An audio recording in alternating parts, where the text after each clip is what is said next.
Whenever a deal is ultimately struck to avoid a shutdown or reopen the government, it's highly likely that moderate Republicans will feature prominently.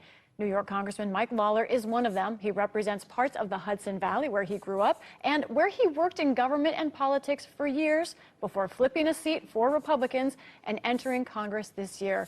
Congressman, thank you for joining us. I don't have to tell you, this is a baffling situation for many Americans. Now, I wonder, how do you think House Republicans, I know you can be blunt about this, look to Americans right now? Right now, some of my colleagues have created a situation that has undermined our ability to govern. People are frustrated, including many of my colleagues and myself.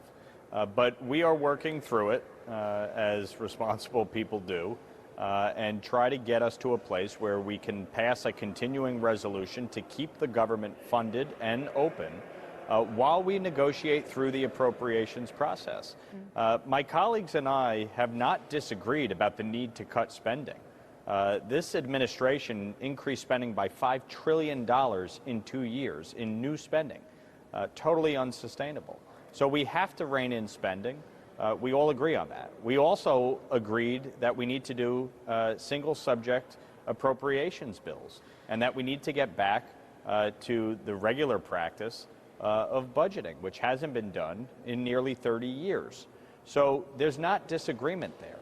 But the challenge is when you're trying to make these changes in the process, when you're trying to get people to recognize the need to go line by line, agency by agency, department by department, it takes time.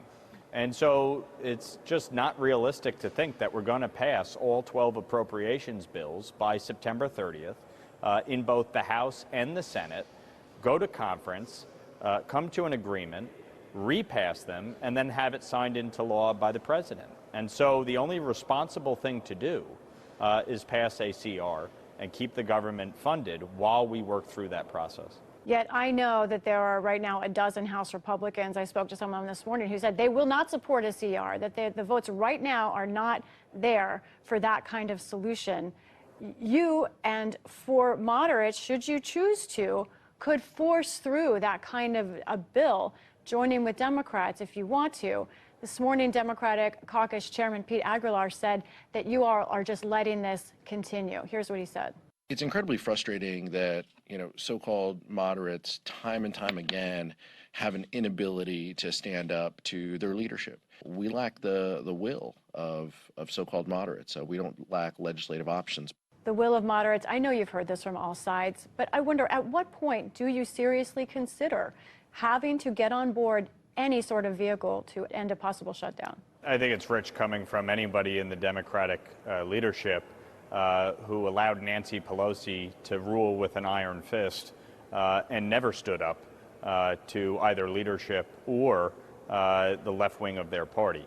I will continue to speak out and both within the conference and publicly about the need to come to an agreement on a continuing resolution. And as I've said repeatedly, if my colleagues within the House Republican majority are unwilling or refuse to compromise within the conference, then they'll leave folks like me with no choice but to advance forward a bipartisan CR through the House.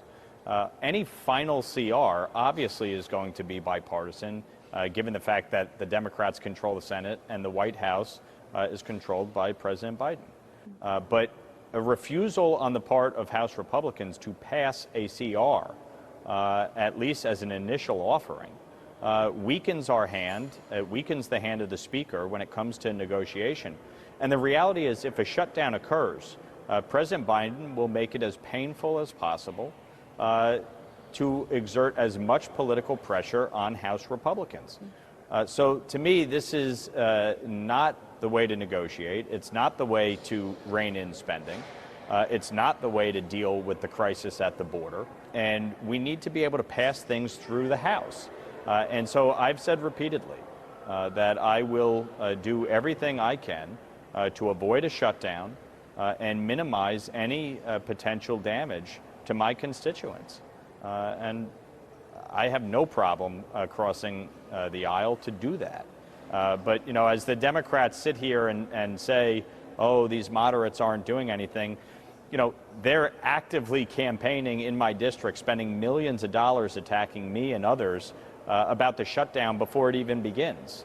And that speaks volumes to where their head is at.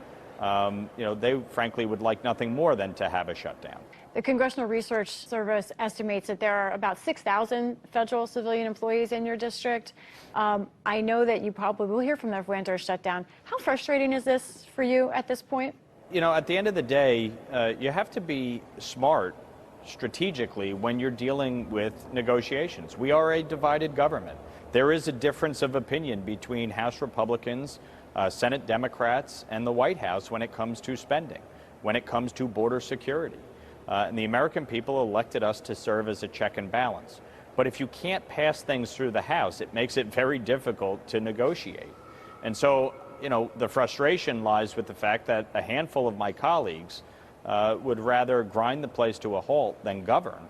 And that obviously complicates things for the Speaker, who's done a very good job leading and giving us the ability as a conference to advance our priorities. But when you have some folks like Matt Gaetz who refuse to work as a team, it certainly makes it very difficult. Congressman Mike Lawler of New York, we will stay in close touch in coming days. Thank you. Thank you.